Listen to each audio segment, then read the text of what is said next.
আর্জেন্টিনার জার্সি কেটে চলো আজকে একটা সুন্দর জ্যাকেট বানাই। অলরেডি সবাই জ্যাকেটটা দেখে ফেলেছো এবং জ্যাকেটটা সবাই অনেক বেশি পছন্দ করেছো। অনেকেই তো এটার টিউটোরিয়াল চেয়েছো, বাট আমি সত্যি বলছি এইটার ফুল ভিডিও আমার কাছে আসলে 30 সেকেন্ডের একটা রিলস বানাবো বলে আমি ছোট ছোট কিছু ভিডিও ক্লিপ নিয়ে রেখেছিলাম, সেগুলো দিয়ে চলো তোমাদেরকে বোঝানোর ট্রাই করি আমি এটা কিভাবে বানিয়েছি। জ্যাকেট বানানোর জন্য কিন্তু সুতি কাপড় চলবে না, আমি এখানে একটু মোটা টাইপের কাপড় নিয়েছি এবং সেই কাপড়টায় একটা পুরো জ্যাকেট কাটিং করে নিয়েছি। এখন আসি জ্যাকেটটা কাটিং হবে কিভাবে। আমরা তো প্রিন্সেস কাট অনেক ড্রেস বানিয়েছি, প্রিন্সেস কাট ড্রেসের মতো করেই এইটার সামনে এবং পেছন পার্টে কাটিং হবে, সেইটার উপরে জাস্ট আমরা জার্সি থেকে এই পয়েন্টগুলো নিয়ে অ্যাটাচ করে দেব। যত সহজে বললাম, এত সহজে যদি এটা করতে পারতাম তাহলে তো হয়েই যেত। কালারগুলো ম্যাচিং করা প্লাস সামনের যে চেন সেইটা অ্যাটাচ করা প্লাস কলার অ্যাটাচ করা, এগুলো যে কি পরিমাণ কষ্ট ছিল এটা শুধু আমিই বুঝতে পারছি, কারণ এটা অন্য কোনো ড্রেস না, এটা হচ্ছে একটা জ্যাকেট। আর জ্যাকেট বানানো মোটেও এত সহজ না। যারা এটা ট্রাই করবা তাদের জন্য বলছি, সুন্দরভাবে একটা প্রিন্সেস কাট টপস কাটিং করবা, যেটার নিচের পার্টে ভি প্যাটার্ন দিবা। বাঁধের অংশ,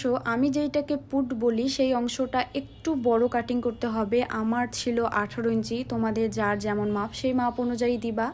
আর গলার অংশটা কলার লাগানোর জন্য সেটা কাটিংই করবা না। এরপরে এই যে ফর্মা কাটিং করে নিবা, সেইটার জার্সি থেকে কেটে নেওয়া এই টুকরো টুকরো অংশগুলো অ্যাটাচ করে দিবা। আমি সবসময় ইন্সপায়ার্ড হয়ে একটা ড্রেস বানাই, যে ড্রেসটা আমার চোখে খুব ভালো লাগে সেইটাই আমি ট্রাই করি। এই জ্যাকেটটাও তেমনই একটা জ্যাকেট ছিল যেটা আমার খুব ভালো লেগেছিল, এজন্যই আমি এটা ট্রাই করেছি। যে কপি কপি করে চিল্লাবে সে দয়া করে এই জ্যাকেটটা আমাকে বানিয়ে দেখাবে। তো যাই হোক, অবশেষে আমার জ্যাকেটটা কিন্তু হয়ে গেছে। আমি এটা কিভাবে রেডি করে ফেলেছি আমি নিজেও জানি না, শুধু চেন অ্যাটাচ করার জন্য আমি আমার পুরোনো মেশিনটাকে ব্যবহার করেছিলাম। তো এই হচ্ছে আমার জ্যাকেটের ফাইনাল লুক। ফেব্রিকটার কথা অনেকেই জিজ্ঞেস করেছিল, ফেব্রিকটা হচ্ছে একদম মোটা টাইপের যে পপলিন কাপড়টা আছে সেই। এই জ্যাকেটের রিক্রেটিং এ তোমরা আমাকে 10-এর মধ্যে কত দিচ্ছ সেটা অবশ্যই জানিও। অনেকেই তো জ্যাকেটটা বানিয়ে চেয়েছো, আমি তো কাউকে বানিয়ে দিতে পারবো না, বাট এই জ্যাকেটটাই গিফট হিসেবে দিয়ে দেবো। এর জন্য অবশ্যই ভিডিওটা বেশি বেশি করে শেয়ার করতে হবে, যে সবচেয়ে বেশিবার শেয়ার করবে তাকে এটা গিফট করে দেবো। অবশ্যই মেজারমেন্টটাও কিন্তু মিলতে হবে। আজকের ভিডিওটা এখানে শেষ করছি, সবাইকে জানাই টাটা।